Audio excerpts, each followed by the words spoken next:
for joining us today on the My Online Place My Offline Life panel. We got any creators here? Oh, quite a few. Quite a few. Okay, I'll kick things off and just get everyone to introduce themselves. We've got quite a variety of chemistry, which is great. I need to. Hi guys, my name is Kaiser Coby and I do YouTube, Instagram, and yeah. And I do beauty and like skincare. That's what I do for me. Hey guys, I'm Manny Mua, and I also do beauty. Something I just, I like to wear some moisturizer. I'm Plumbella and I'm a gaming YouTuber and Twitch streamer. I'm moderating today. My name is Laura Edwards and I do comedy content. So yeah, we've got quite a variety, which is great. So let's get straight into it. You're all experienced on YouTube, and how much do you choose personally to share online yourselves, and how's that working for you? I like to just basically share what I feel is necessary, so I always like to just keep my work life and my personal life really separate, and also just so that I don't conflict. And I feel like once I do start sharing my personal life, people start becoming more demanding. They'll be asking, "Oh, we want to see more of this, more of your family," and not everyone is always comfortable with that. Like I signed up for this, but they didn't. So I always just like to just go online, do my makeup, just talk about myself. I don't really like to involve like my family, my friends and stuff, because like the social media world is really like, sometimes it can be a bit toxic and not everyone is ready for that. But because I'm already in it, I understand it and stuff like that. So I do like to just keep myself reserved, if that makes sense. For me, what was the question again? How much do you choose to share online? Oh my gosh, I feel like when it comes to sharing things online, I think for me, I just kind of go with my gut. If I feel like I really want to share like something I want to talk about, for me, I do enjoy sharing my personal life a lot more on social media because I like to show that I'm like just what I do on the day-to-day as well, so I feel like for me, I like to show anything and everything, and I just kind of go with my gut. If it's like too much, I'm like, okay girl, calm it down. Do you find that increases engagement and everything and helps your channel grow by sharing more? I think so. I really do. I feel like, I just feel like it makes you more of a human being in a weird way. You know what I mean? It kind of shows like, okay, look, like I have a family, I have friends, I'm not a psycho. Like it's show like it's like, okay, cool, I'm a normal human being. Like, I have a normal life too. So I think that definitely helps. I don't have a filter, so everything that happens in my real life, I talk about online. But especially with streaming, it's such a one-on-one experience, and it's like live talking that I just get carried away sometimes, and I feel on a live stream. Because you talked about the world being a bit toxic at times as well, and you've all got huge followings. Do you think you can get stuck in a bubble doing this kind of thing and also lose touch with reality? 1,000%, because with what we do, I 100% feel like we're always online. Even when we feel like, we're just doing content that's just like personal stuff, or just doing whatever, it's still content, it's still work, if that makes sense. So we're always online. It's really hard to like switch off. I mean, when you do switch off, well, for me personally, I always feel bad about doing that. I always feel like guilty. I'm like, oh no, I'm like leaving my supporters on mute. Like I've been gone for too long. They're missing me. I feel guilty and stuff like that. So sometimes it is really hard to just separate your work life from your personal life, because your personal life really is your work life now when you do this. So I definitely be in a bubble most of the time. On following on that as well, how do you switch off? Like, because we all do this full time.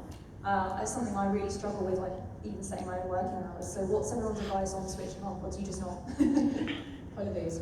Holidays, okay. Holidays, yeah. Holidays is like the easiest way to switch off. Just go on holidays and then just being, especially with my family, like go on holidays with my family where I just know I'm around with my people, there's good food, good weather, and I'm in a different country, so I just feel more, just free, relaxed. So mine was really that's my mind. Yeah. I thought someone's going to be like, really focusing on like going on holiday. It's like an extreme measure. Same with you guys, or? I like to go to the gym. I like to Okay. kind of because you have to leave you're working out, you have to leave your phone away, and I think that I like to do activities that makes you leave your phone in a different spot. Like I go to movies, or I'm not checking my phone for like 2.5 hours. You know, I think that's just like doing normal things that doesn't require you to look at your phone. Like that really will help you detach from the online presence. That's what like put your phone in a locker or anything like that. Absolutely, Yeah. like you gotta catch it. Or just moving some other signal. Oh, please. Same with you, or? I just don't switch off. Like, I think the most I switch off is I might go in my living room and watch Dance Moms for an hour. But then, That's not a bad way to switch off. So. I suppose, do you find that because it's gaming and gaming is so recreational anyway, it's what most people do to switch off. So do you find that you're already doing that whilst you're working, or? Gaming, YouTube and Twitch is very different as well, because I feel like on YouTube it's very commonplace to have one upload a week, and that's like the staple for a lot of people and it works for a lot of channels. But with gaming, there's a constant pressure to always upload. So I do 3 streams and 3 videos a week. Oh wow. Which is a lot, so it's hard to switch off from that, but also Content. there's the guilt of like Manny's face. She's incredible. Like, I just can't sit back and relax and play a game because I'm like, well, I might as well just record it while I'm here.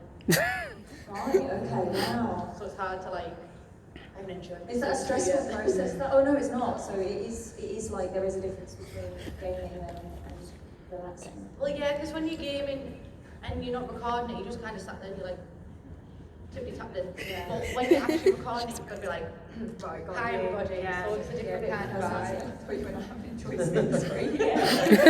I do that It's too. got this image of you like with the music playing. So when you first started out, I don't know how long everyone's been on YouTube exactly. It's been years, I imagine. 6 years for me. 6 years. Wow. 3.5. 2 for me. 2. Wow. Are you more private now than when you first started out? You know what, with me, I've kept the same, like, I always knew, like, so when it happens, when I'm like, I decided that I was going to, like, take this as a job, I just always knew how I wanted it to go, like, in regards to how private I wanted to be. So I haven't, like, I feel like now I'm trying to be a bit more personal, like, by doing vlogs and stuff, but I'm still not fully there yet. I still just like to keep my whole, like, private life a bit separate. It's just what makes me feel comfortable and safe, if that makes sense. So, yeah, I think still the same. Okay. How about you guys? I feel like I've gotten more open as time has progressed. I feel like for me, I feel like there was a moment where I like started off really open, and then I like got my feelings hurt, and then I closed off, and then like, but you know, it's because like, you know, you kind of like go online and you see these comments and you're like, oh my gosh, nobody likes me. And so I, like for a while ago, I was kind of closed up, but then I opened up back again. I feel like it just kind of goes in waves. Sometimes you feel like being more open, sometimes you feel like being more private. I think that's totally fine. It just kind of depends on your mood at the time. So for me, I think it just kind of ebbs and flows. Okay. I'd say for me, it's like quite tied to my confidence. So if I'm feeling quite confident, I'm more inclined to be open. Whereas if I'm like feeling a little bit down about my content, then I'll kind of shut off a little bit. But still, I'm just very much an open book. If you want any honesty here, you know, no filter. I mean, get I into love your to live have a streams. filter Yeah.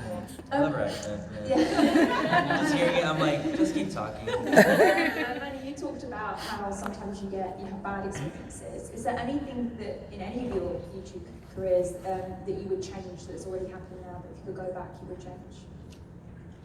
No. No, you've done it well. No, it's not that I've done it well, but it's like I can't really have regrets, because then you just start to think about it all the time. You're like, oh, I should have done this. It's on your head. You start getting stressed out by it, and it just comes all back up again. Just it happens. How can you make it better? Just continue going on. Basically, is how it's like going about it. Same here.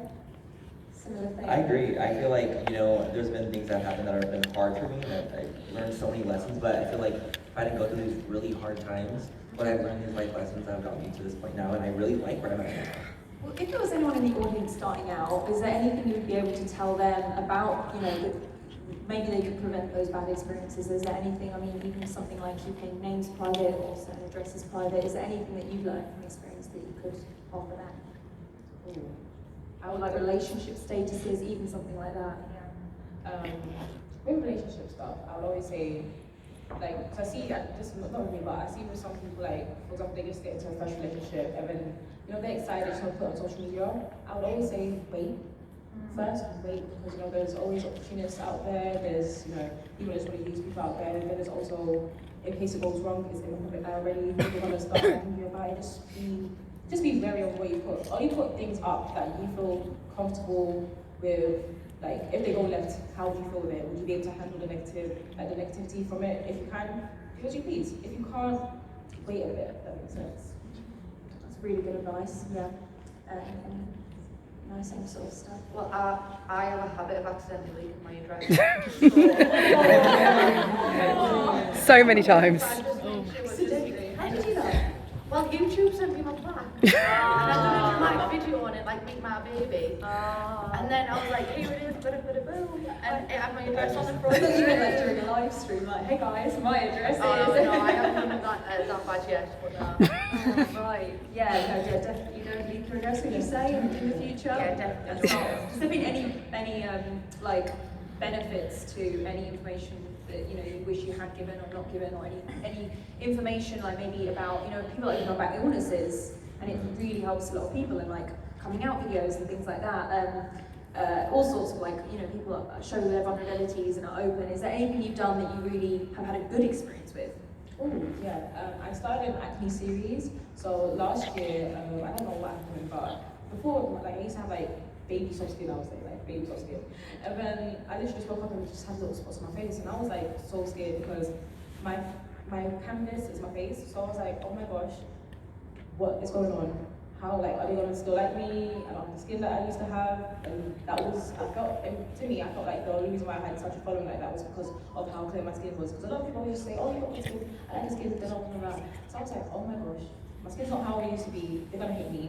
But I was like, you know what, I couldn't hide anymore. My friends kept on like telling me, you need to stop hiding, just be honest, it happens. So just be open about it. And I made an Instagram post of it. I did get a few negative trolls, but the love and support I got from the people, like my supporters, was phenomenal. Like, it was so encouraging. They really helped me through it. Like, they're the reason why my skin is getting back to normal now. They will give me like recommendations, like try this out, do this, I will do it. Some will fail, some will succeed, and it was just such an amazing experience. And just like I did into a YouTube series, and people told me, like, was telling me how it helped them. They were so happy that like an influencer was also being open about these things, because in a world where there's airbrush, there's even like visual airbrushing apps nowadays as well. Like, you get lost in it. Like, you always want to look perfect. It's like you just always want to look perfect. So I just showed them that I'm not, and they loved me for it. And I was like, I love you guys too. Like, it felt amazing. I was like, I could be real with you guys, because I didn't know I could be as raw as that with them without getting judged and stuff. And I was raw with them, and they accepted me for it still. So that was a really good experience for me. What's amazing about that story as well is it wasn't just you helping other people with acne who were like, oh, she's got. It was, like you said in the comments, people were recommending, so it sort of helped you in the process as well, which again, you don't really think about when you see these people doing videos. Yeah. Wow, okay. Is there anything, did you guys any good experiences? I'd say it's probably like the only thing that I am a little bit reserved about, but my autism, I've only opened up about that slightly online.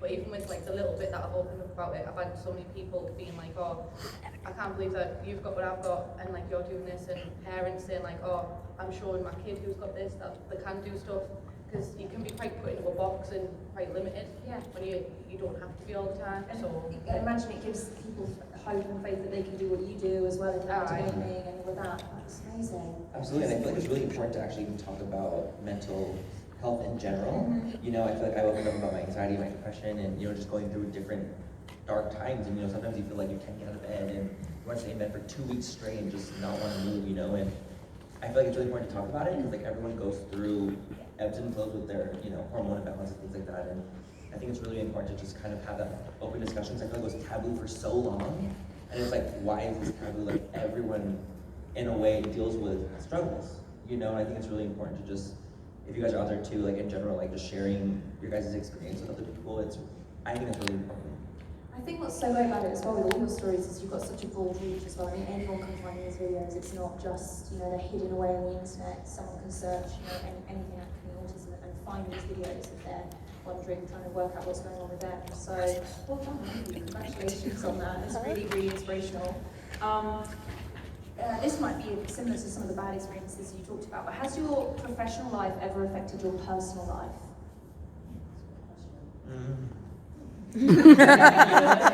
Just give me the story real quick, which happened one. I am pretty open about the fact like I never had like a serious boyfriend or like, you know, I date, but it's like, whatever. It's not like single for life. But I remember I've been on a date once. Actually, it happened to me twice. I was on a date, and the date was so good. I had no idea. Like, the guy was like, he doesn't know who I am. I'm not glam. I'm just looking cute. And so after the date, he was like, so do you want to collab? Oh, no. Twice. And I was like, and so like I would say in my professional work like does affect my personal life in that way because you never really know if someone's like trying to be in your life for the right reason. So that like I remember that's happened to me. I can't believe that happened to me twice. Like that's the real one. Like twice. I was going to a collab. Hell no. I was like, what kind of collab are you asking for? Like, you know, I was like, no, there's just no way in hell. Like It's very used. You feel used. I feel used. Yeah. Yeah, I'm very used. Yeah, I would say, like, with people in my life, no, but it does make it harder for me to trust people, if that makes sense. So I just stick to the people I know that were there before, because I just feel safe like that. Because, as you were saying, like, making new friends and stuff like, or new relationship stuff, it's just, you never really know people's intentions. And especially now that you're in the public eye, like, people do sometimes have other agendas, wanting to use you for, like, clout, for, like, status and stuff like that, so it is a bit scary. So I just really just stick to the people I know. I feel like it's just way safer right now. I mean, it's good advice as well. Yeah. So yeah, how about you? I mean, one thing that I didn't expect from YouTube is that it had become more like isolating. It's quite an isolating job for what you do and like talking on camera and interacting with people. So it affects it in that way. But I'd also say, like with personal life, I don't know if this is the right way to answer the question, but YouTube, because you're presenting yourself as a thing, like you're essentially selling yourself, it can become quite tied to your mental state and like your mental well-being, and if your channel's doing good, you take that as a reflection on you, and then if it slows down, then that impacts your mental health in a negative way, and it's quite hard to escape from that because inherently you are broadcasting yourself, and it's how people react to you. Yeah, oh gosh, no, my friend is calling me in the middle of the panel. There we go. I find the dopamine hit and that buzz that people get when something does well. Do you think people can fall into a trap, and I've seen this quite a lot, where someone does something, so maybe they do a video about their acne or something, and they become, it does so well that they just then sort of identify themselves as that person. You see this a lot in bios now, if someone has a chronic illness, you know, it's in their bio, that's what they're known as, and that's what they post about. Firstly, do you think that's healthy, or do you think it's absolutely fine doing that? And secondly, do you think that could become maybe a problem, or do you think it's good that, you know, people are raising awareness, or do you think it's, you know? In regards to that, it's kind of like 50-50. So with the illnesses, I fully understand people putting it in their bio, because it really will just help people, like, if they see it, they're like, oh, I have that too. So then it's a quick way to understand which is what even happens to just be like, scroll through time feed, just a quick way for people to just learn something. But people, like, let's say you do get like content, and it does go viral or stuff like that, and then now you just feel like you just have to do that, then it could be a bit like, I feel like, that's a hard question, because I just, it really is 50-50, like, Yeah.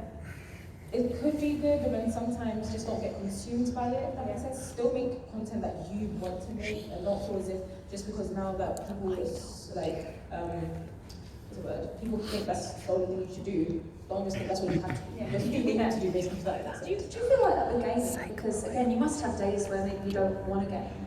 Do you feel you're under pressure to love a game or something, or be really enthusiastic about something that's really hot right now, whether you actually enthusiastic about it?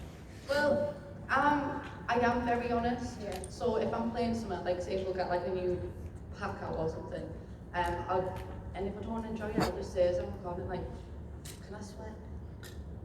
Yeah, I mean, I'm Sorry, not in charge. I'll be like, this is rubbish. That's not what she said. So I'm very honest in that sense. And for me, if I don't enjoy something, I just won't play it. Yeah. So if I'm like, I don't want to do that today, I won't do that today, but I don't hold myself to like, I upload 3 times a week, but you never know what you're going to get. So, That's a really healthy way to do it, actually. And I also like, I think that it's good. I on the other end of it, I think that being known for something, especially with like an illness or knowing for something, like I feel like, why not? Like I feel like, why not? If that's part of your life, like why not be proud of it? Why not share it? Why not post it on your bio? Why not post it? Like, okay, cool. Like, especially for something that you were embarrassed about.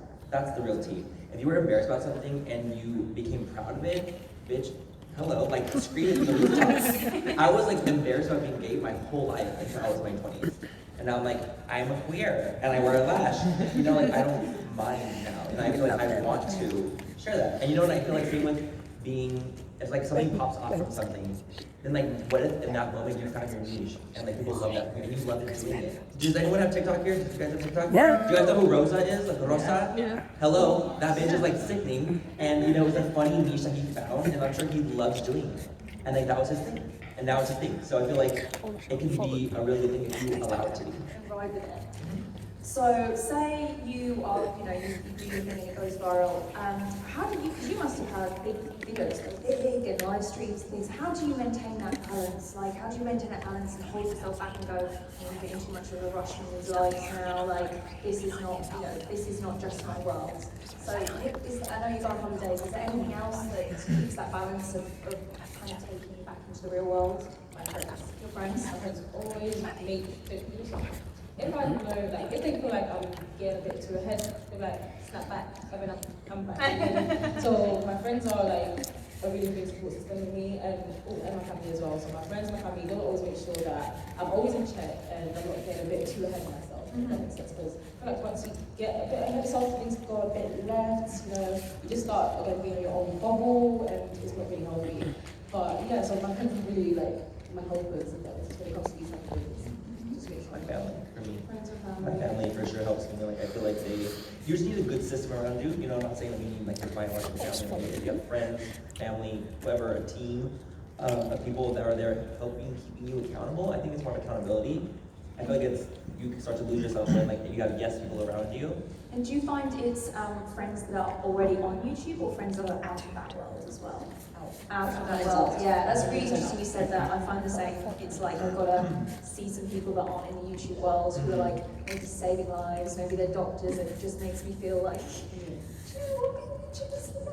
yeah. Okay.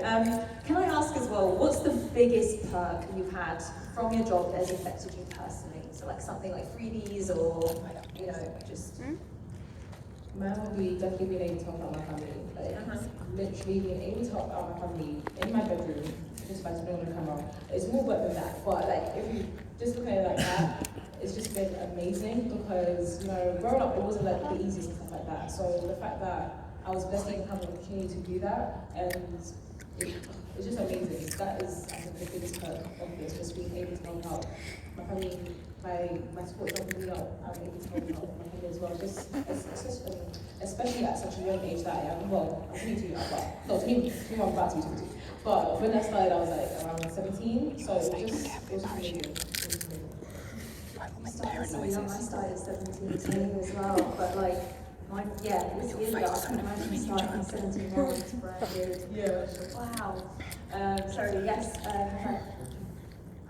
yours has got to be the plaque as well. I was instantly thinking having a nice silver plaque on the wall. Yeah, I like the plaque, but I think what I like most is the fact that like I was born in a council estate in a working class industrial town where creative jobs just they don't exist. You've got to move away from them.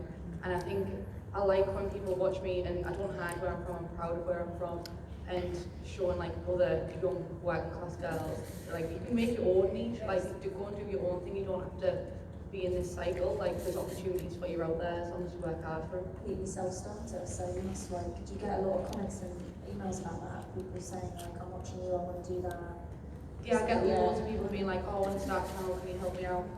And how about you, Manny? Is it, can I say, is it No, it's not the free makeup. That's sickening. It does help. I'm not gonna lie. No, I think for me, some of my favorite things that have ever happened, you know, is also helping my family. That's my biggest, like, I feel like as a child, as I get older, like the aspect of being able to take care of my parents, you know, as I get older, it's like, they took care of me is like something that I'll value forever, and being able to do that is so amazing. Also getting to help so many kids, like I met so many kids who have told me that my story with my dad helped them with their dad, you know, and I do different things like that, and I personally think that the personal connections, that means so much more than free makeup.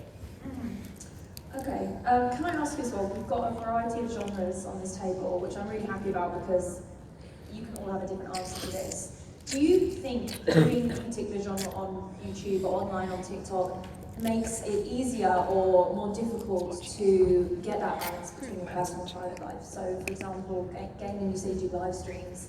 I imagine that makes it a lot tougher, but I don't know. Oh, sorry. So I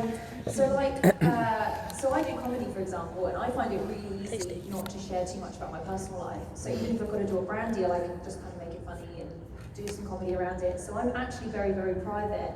Do you think what you do makes it easier or more difficult? Like a daily vlogger, I imagine has a harder time with, not revealing their relationships, for example.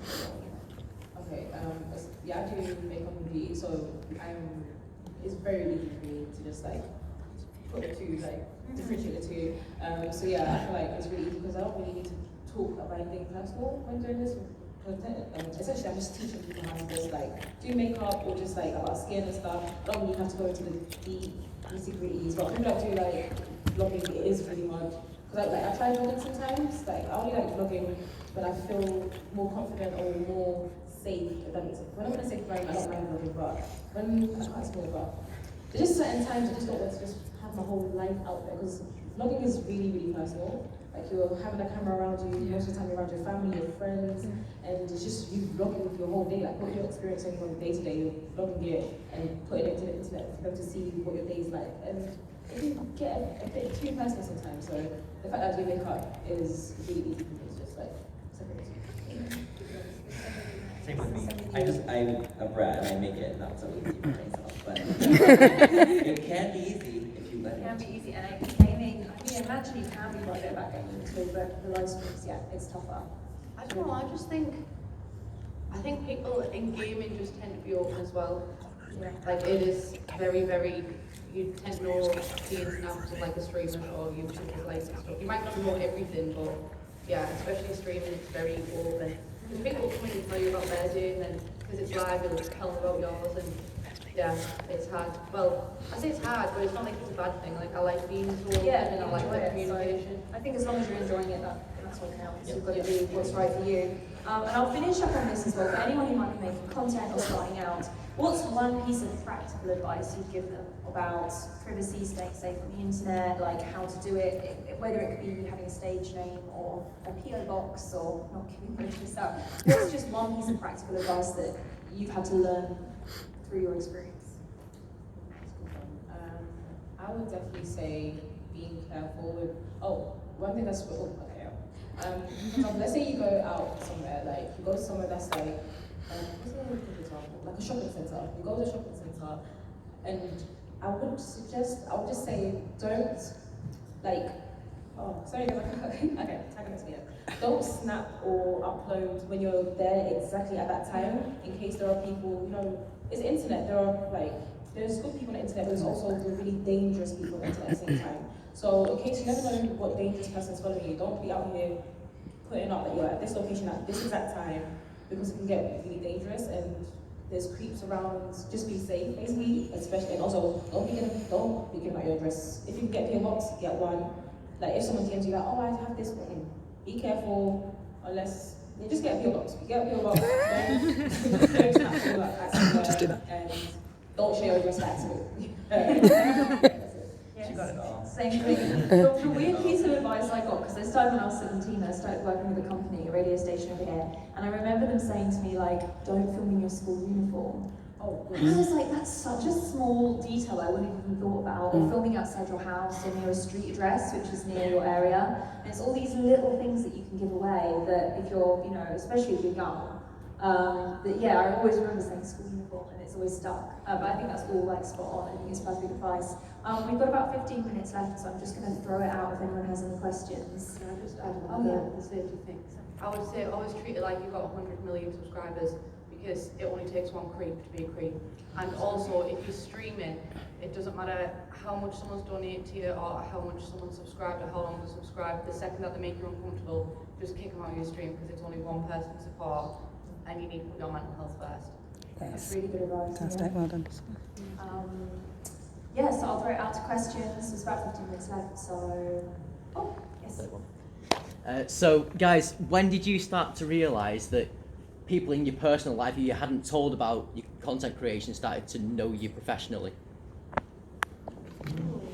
me, oh my gosh, it was when I was working at Mac, and I was working, and I was like still kind of incognito about being Manny and Mua.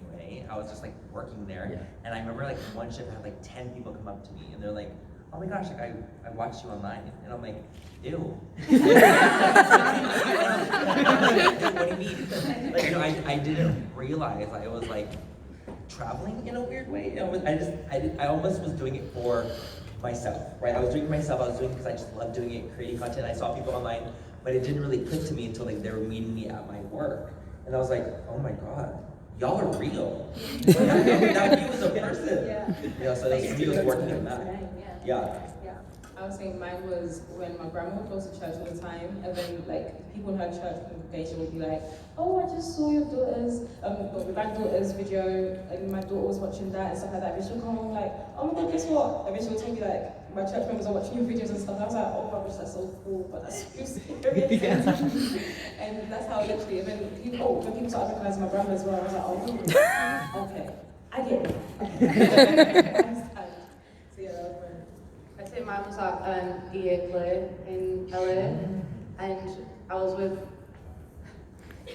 Molly, and someone came up and was like, "Oh, can I get a picture?" And I was like, "Yeah, do you want me to take it?" And they're like, "No, we want you in it too." And I was like, that was the first time I'd been recognised as well. So at that point, I was like, "Oh, it's real." I'm glad like none of you swore or like acted like a complete diva, do you know what I mean? Or just was like, oh, like, first time meeting a viewer. Anyone else? Anyone else got any questions? Sorry. Yes, hello. I create LGBT content on my channel, so Manny, for me, it would be very interesting to know how being gay affected you being a YouTuber, so your career in that. I would actually say it made the world difference for me. You know, I grew up very religious, in a really religious household, and I hid the fact that I was gay for so long. And it wasn't until I started creating content on YouTube that I started to feel really comfortable with my sexuality as being a gay person.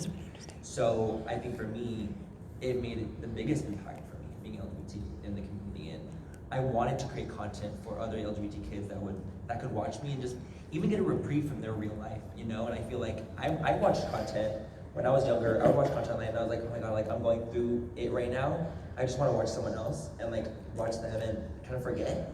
So I wanted to create content like that for fellow LGBT kids. And you know, at first I felt like YouTube didn't support LGBT community as much. I really felt like that for a while in the beginning of my YouTube career.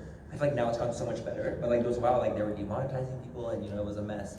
But I feel like it's made the biggest difference. And I would always say never fear like sharing who you are. Like don't be scared that you're creating LGBT content. You know, don't be scared like of people that might not understand you, because you'll always find someone that will understand, and you'll always find your tribe. It might not be a huge tribe, but you'll find your people. That's great. Some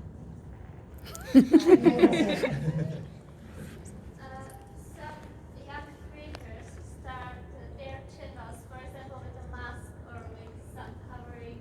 What's your opinion about this?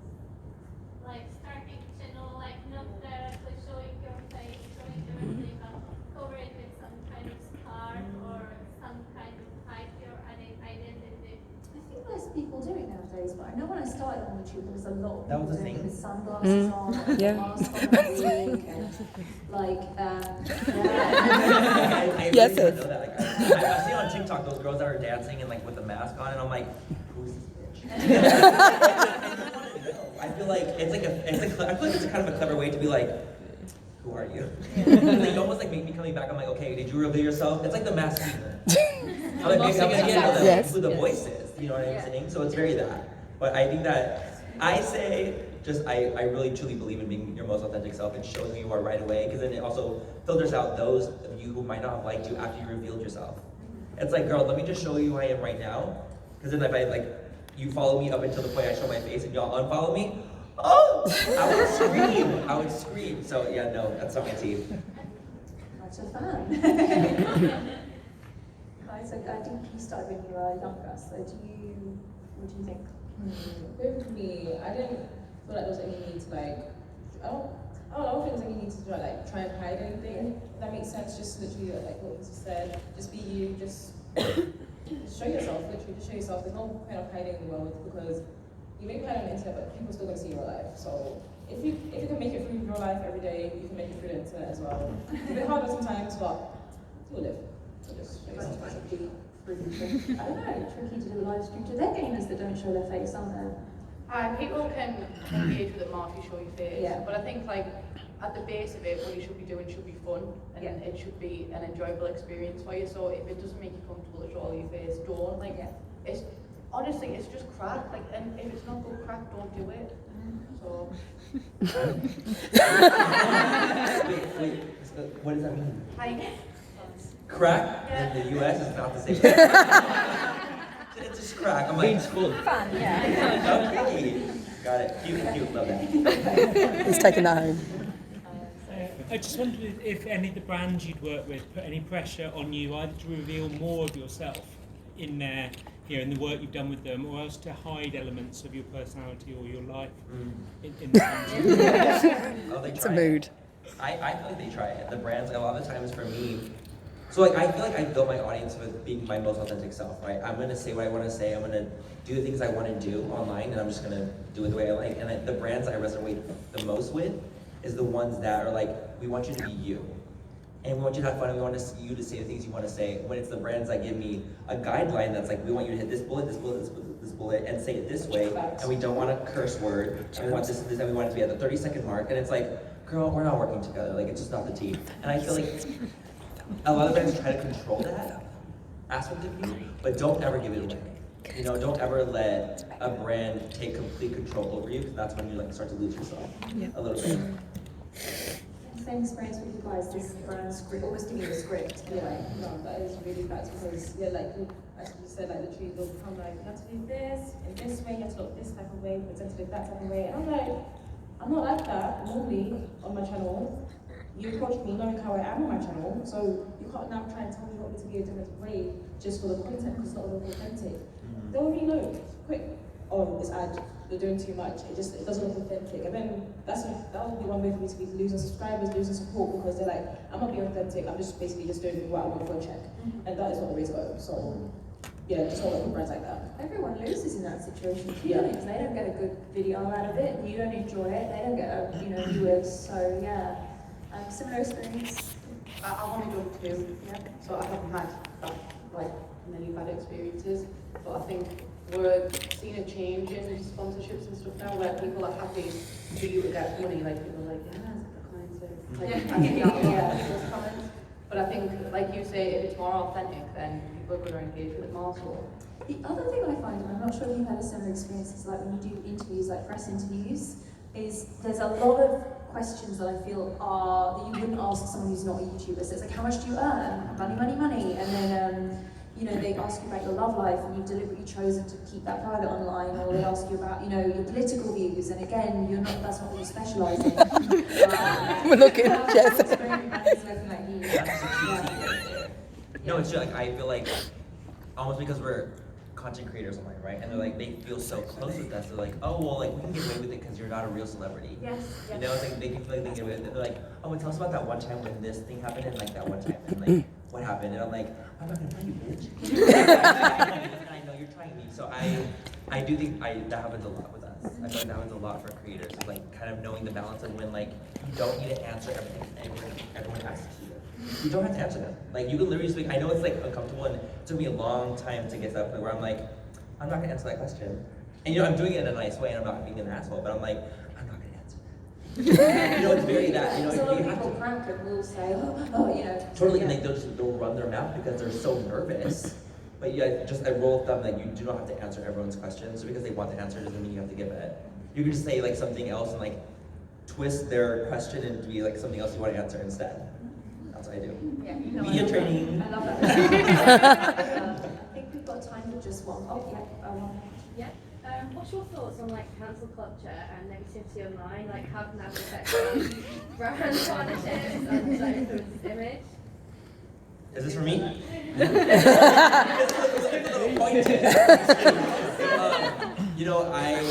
Full disclosure, I've been canceled before 100% like 2 years ago. And it was like the hardest time of my entire life. I've never gone through anything like that in my entire existence.